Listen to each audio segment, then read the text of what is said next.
جی। تو हम बात कर रहे थे तीसरे से पांचवें बाब की, जिनमें हमें इंसानी जिंदगी में गुनाह का बयान मिलता है। और फिर हमें पहली अंजील की बिशारत भी तीसरे बाब में मिलती है। चौथे बाब में हम देखते हैं कि कायन हसद से हाबिल की वजह हाबिल से हसद की वजह से उसे कत्ल करता है। और फिर ये चौथा बाब इंसानी जुल्म को और खुदा के इंसाफ को बयान करता है। और कायन को सजा दी जाती है, लेकिन खुदा निशान बख्श कर उसे महफूज भी रखता है। और पांचवें बाब में हमें आदम से लेकर मुकद्दस नूह तक जो नसबनामा है वो तफसीली नसबनामा मिलता है। इनमें हमें बड़ी बड़ी उम्रों का बयानिया भी मिलता है। और फिर ये भी बयानिया मिलता है कि खुदा जो है वो खुदा के वादे वो तसलसल से कायम भी रहते हैं। खुदा तसलसल से उन्हें जाहिर भी करता है। और तीसरे से पांचवें बाब में जो कलीदी नुकात हैं, जो अहम तालीमात हैं, वो गुनाह, मौत, इंसाफ और उसके साथ खुदा की तरफ से निजात की उम्मीद, ये चार अहम नुकात हमें जो है वो पांच तीसरे से पांचवें बाब में मिलते हैं। और जब हम छठे से नौवें बाब में जाते हैं, तो छठे से नौवें बाब में अगर आप देखें तो छठे बाब का आगाज ही इस चीज पर होता है कि अ, रोए जमीन पर आदमी बहुत बढ़ने लगे, उनके बेटियां पैदा हुई। और फिर वहां पर हमें इंसान की बदी का बयान मिलता है कि छठे बाब में जब हम देखते हैं तो इंसान की बहुत बदी का बयानिया मिलता है। इंसान बहुत बदकार हो चुका था, और खुदा उस बदकार इंसानी नस्ल को खत्म करने के लिए जमीन पर तूफान भेजने का फैसला करता है। खुदा उस नस्ल को खत्म करने का फैसला करता है, और उस अ, मकसद के लिए कि खुदा जिन लोगों को बचाना चाहता है उनके लिए खुदा एक रास्तबाज शख्स का चुनाव करता है। मुकद्दस नूह का चुनाव किया जाता है, जो एक रास्तबाज शख्स था।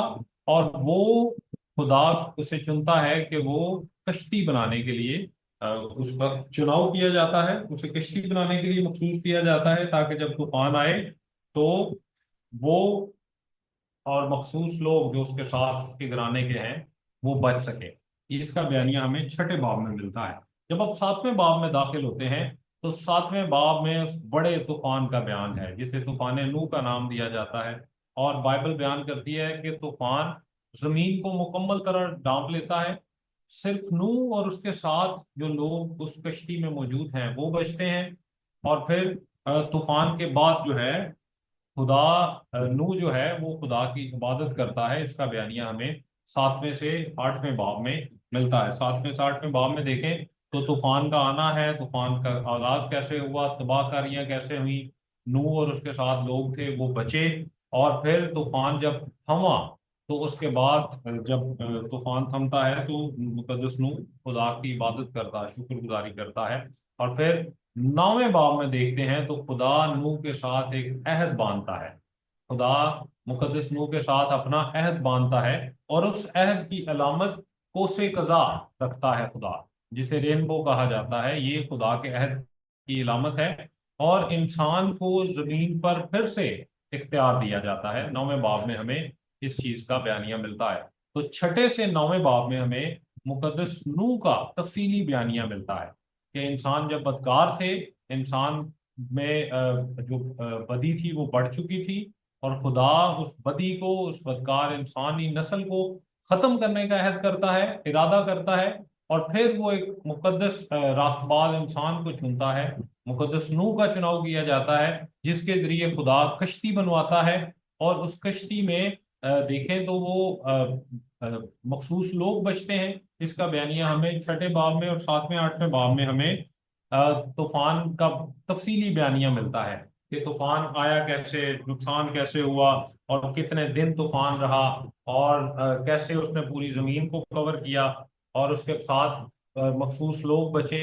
और तूफान के बाद नूह खुदा की इबादत करता, उसकी शुक्रगुजारी करता है, और बदले में खुदा नौवें बाब में नूह से दोबारा अहद बांधता है। और उस अहद की अलामत जो है उसे कदा रखी जाती है, और खुदा जमीन पर दोबारा से इख्तियार बख्शता है।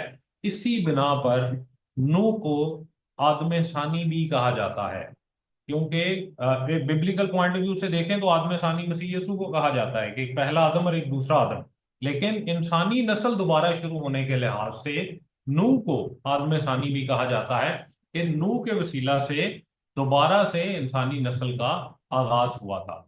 अगर हम इन छठे से नौवें बाब की अहम नुकात को, अहम पॉइंट्स को देखें, तो उनमें हमें इंसाफ, फजल और खुदा का अहद और एक नए आगाज का बयानिया मिलता है।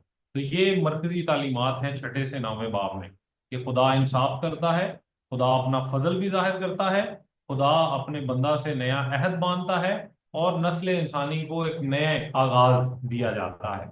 ये हमें अहम तालीमात छठे से नौवें बाब में मिलती हैं। और जब हम 10वें से 11वें बाब, जो कि 11वें बाब पे इस किताब के पहले हिस्से का खत्म इख्तिताम होता है, जो इब्तदाई तारीख का हिस्सा है, 10वें से 11वें बाब में देखें, तो 10वें बाब में देखें तो वहां पर नूह और उसके बेटों का बयानिया है। 10वें बाब में नूह और उसके बेटों का बयानिया है, उनकी नस्लों का बयानिया है, नाम ब नाम खुदा उनकी नस्लें बयान करता है।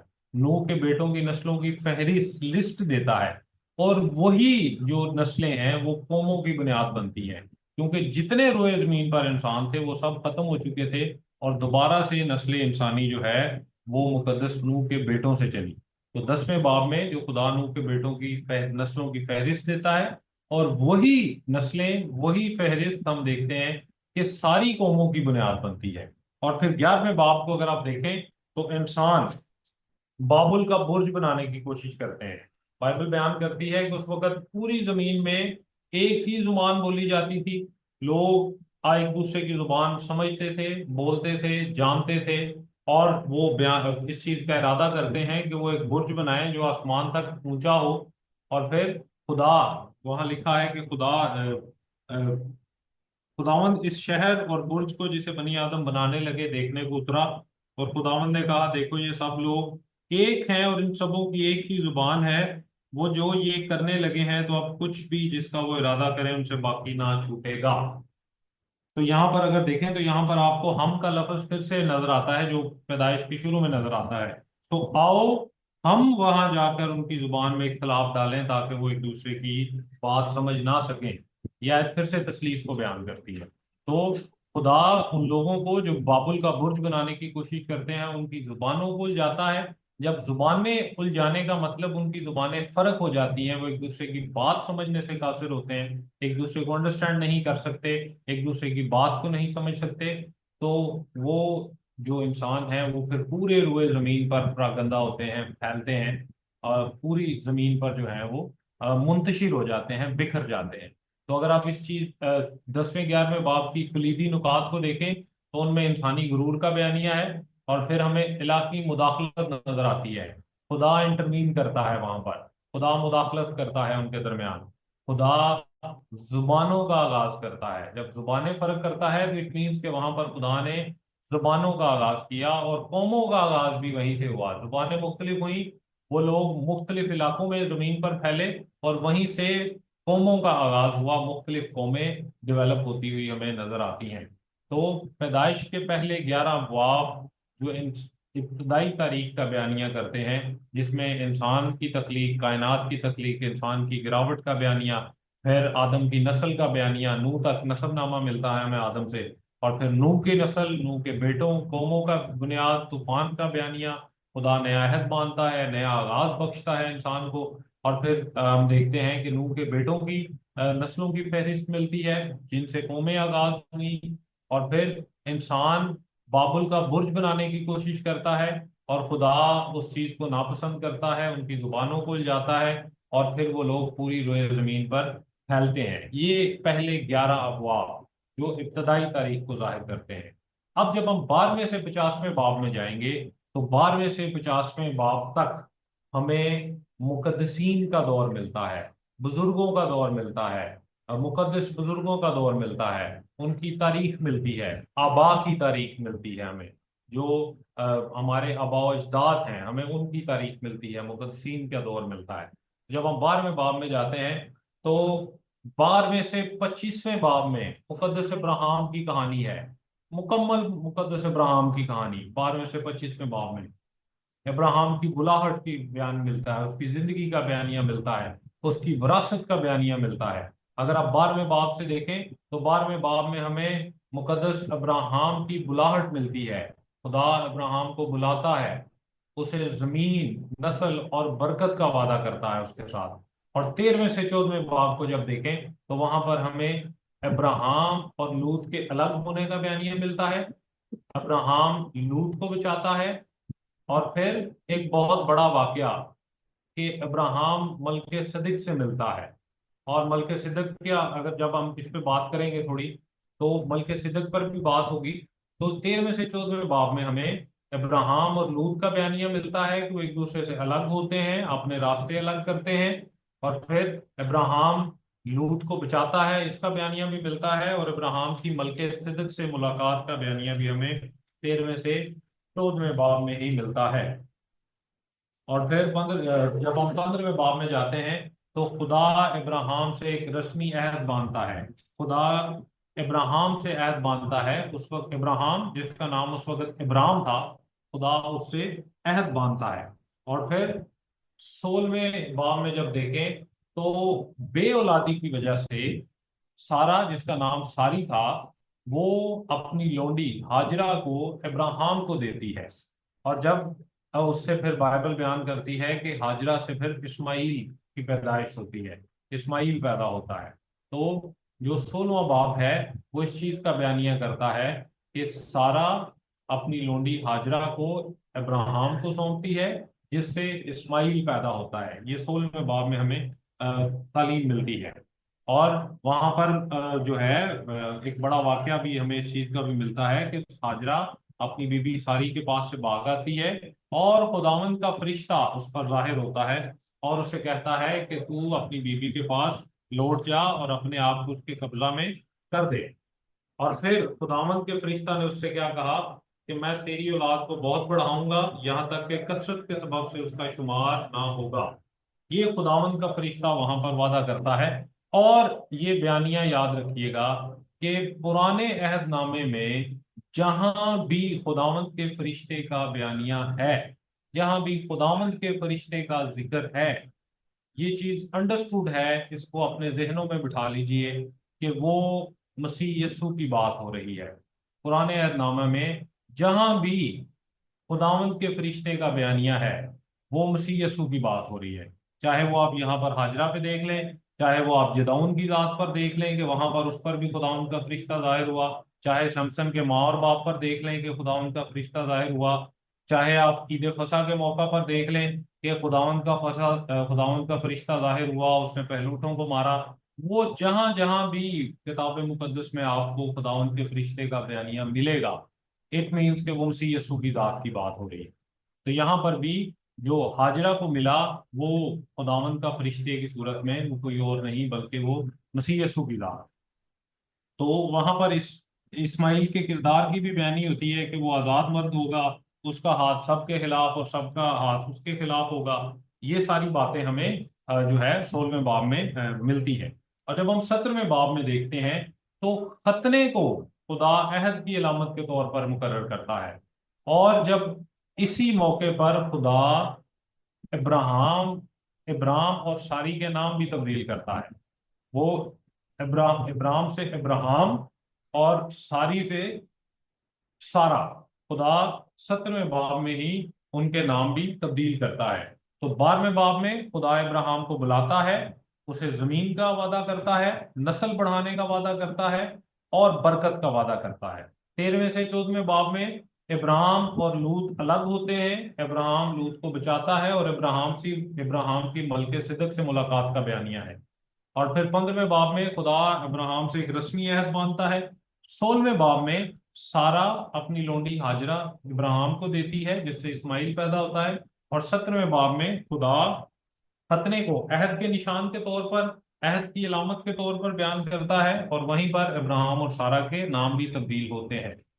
اور جب آپ 18ویں اور 19ویں باب کو دیکھتے ہیں تو 18ویں اور 19ویں باب میں ابراہم جو ہے وہ ابراہم صدوم کے لیے شفاعت کی التجا کرتا ہے، لیکن صدوم اور عمورہ جو ہیں وہ دونوں شہر تباہ ہوتے ہیں، لیکن لوط کو وہاں سے بچا لیا جاتا ہے۔ اس چیز کا بیانیہ ہمیں 18ویں اور 19ویں باب میں ملتا ہے، جن میں صدوم کے گناہ کا بیانیہ ہے، दो फरिश्तों का बयानिया है कि वो सदूम में लूत के पास आए, और इन चीज़ों का बयानिया हमें 19वें बाब में मिलता है। तो 18वें और 19वें बाब में अब्राहम सदूम के लिए शिफात की इल्तिजा करता है, उनकी समझे कि बहाली के लिए इल्तिजा होती है, लेकिन सदूम और अमूरा तबाह होते हैं अपने गुनाह की वजह से, अपनी बदियों की वजह से, और फिर लूत जो है वो वहां से बचाया जाता है। जब आप 20वें और 21वें बाब को देखते हैं तो हमें बयानिया मिलता है कि अब्राहम अभी मलक को धोखा देता है, उससे इजहाक पैदा होता है जो वादे का फर्जंद है। 20वें से 21वें बाब में, 21वें बाब में हमें इजहाक की पैदाइश का बयानिया मिलता है, और फिर हाजरा और इस्माइल को रुखसत किया जाता है। ये इन चीजों का बयानिया हमें 21वें बाब में मिलता है। 20वें बाब में अब्राहम और अबीमेलेक की मुलाकात और उसको धोखा देने का बयानिया है। 21वें बाब में इजहाक की पैदाइश का बयानिया है, और हाजरा और इस्माइल को रुखसत किए जाने का बयानिया जो है वो 21वें बाब में है। उन्हें घर से निकालने का, घर से रुखसत करने का बयानिया हमें 21वें बाब में मिलता है। जब हम 22वें बाब को देखते हैं तो 22वें बाब में हमें इब्राहिम इसहाक को कुर्बानी के तौर पर पेश करता है। इब्राहिम को हुक्म होता है कुर्बानी का कि वो इसहाक को कुर्बान करे, इसहाक की कुर्बानी दी जाए। और इब्राहिम अपने इकलौते फर्जंद की कुर्बानी, जिसके जरिए से खुदा ने उससे वादा किया था कि मैं तेरी नस्ल को बढ़ाऊंगा, और वो नस्ल ऐसी होगी कि समुंदर के किनारे की रेत और आसमान के तारों की माने उसकी नस्ल होगी, और वो एक ही बेटा था उसका। लेकिन वो खुदा के इस वादे को जानता था कि खुदा ने मेरे से वादा भी किया हुआ है, और यही बेटा है जिसके जरिए ये होगा, क्योंकि ये बुढ़ापे में उसकी मिला था उसे, और खुदा ने अपना वादा भी उसी के जरिए बांधा था। लेकिन वो फिर भी खुदा की फर्मा बरदारी करता हुआ, बगैर कोई सवाल उठाए, वो अपने बेटे को कुर्बान करने के लिए राजी होता है। वो अपने बेटे को कुर्बान करने के लिए, खुदा की फर्मा बरदारी करने के लिए लेकर जाता है। लेकिन खुदा क्या करता है कि खुदा वहां पर एक मेंढा फराहम करता है जो इसहाक की जगह कुर्बान किया जाता है। और फिर जब हम 23वें से 25वें बाब को देखते हैं तो 23वें से 25वें बाब में हमें सारा की वफात का बयान मिलता है। इब्राहिम कब्रिस्तान खरीदता है, उसका बयानिया मिलता है। इसहाक के लिए वो बीवी लेकर आता है। 24वें बाब में हमें इसका बयानिया मिलता है, रिबका से उसकी शादी होती है। और फिर जब आप 25वें बाब में दाखिल होते हैं तो 25वें बाब तक जाते जाते हमें अब्राहम की वफात का और उसकी तदफीन का बयानिया मिलता है कि जब उसे दफनाया गया तो वो सारे इकट्ठे थे। इब्राहिम बेटे, उसके बेटे इसहाक और इस्माइल ने मिलकर उसे, जो मुमरे के जो गार थे वहां पर उन्हें दफनाया गया। तो जब हम 12वें से 25वें बाब को देखते हैं, मुकद्दस इब्राहिम की पूरी जिंदगी को देखें, तो उसमें हमें खुदा के अहद नजर आते हैं, और इससे भी बड़ी बात, खुदा के अहदों पर मुकद्दस इब्राहिम का ईमान नजर आता है। इंतहाई मजबूत ईमान उसका वहां पर हमें नजर आता है। उसकी फर्मा बरदारी नजर आती है। आजमाइश जब होती है तो फिर भी वो अपने ईमान के वसीले से उस आजमाइश में भी खुदा की फर्मा बरदारी और वफादारी करता नजर आता है। ये मुकद्दस इब्राहिम की इन 12वें से 25वें बाब तक जो 13 अबवाब हैं, इनमें हमें बड़ी फर्मा बरदारी, उसका ईमान नजर आता है, उसकी इताअत नजर आती है। आजमाइश में भी वो हमें फर्मा बरदार नजर आता है। और जब आप 26वें से 27वें बाब को देखते हैं तो इनमें हमें इजहाक की जो है वो अ, जिंदगी का बयानिया मिलता है। 26वें बाब को अगर आप देखें, 27वें, हाँ जी, जब आप यहाँ पर देखते हैं तो 26वें बाब में, तो इनमें हमें 26वें से 27वें बाब में इसहाक की जिंदगी का बयानिया मिलता है कि खुदा इसहाक के साथ इब्राहिमी अहद, जो अब्राहम का अहद है, उसकी तजदीद करता है। और 28वें बाब में याकूब जो है, कदस याकूब, वो रिबका की मदद से इसहाक को धोखा देता है बरकत हासिल करने के लिए। इसका बयानिया हमें 28वें बाब में मिलता है। और अहम नुकात क्या है कि नस्लों में खुदा की वफादारी है, बरकत है, और खानदानी झगड़े, इनका बयानिया हमें 26वें से 28वें बाब में मिलता है। और 28वें से 36वें बाब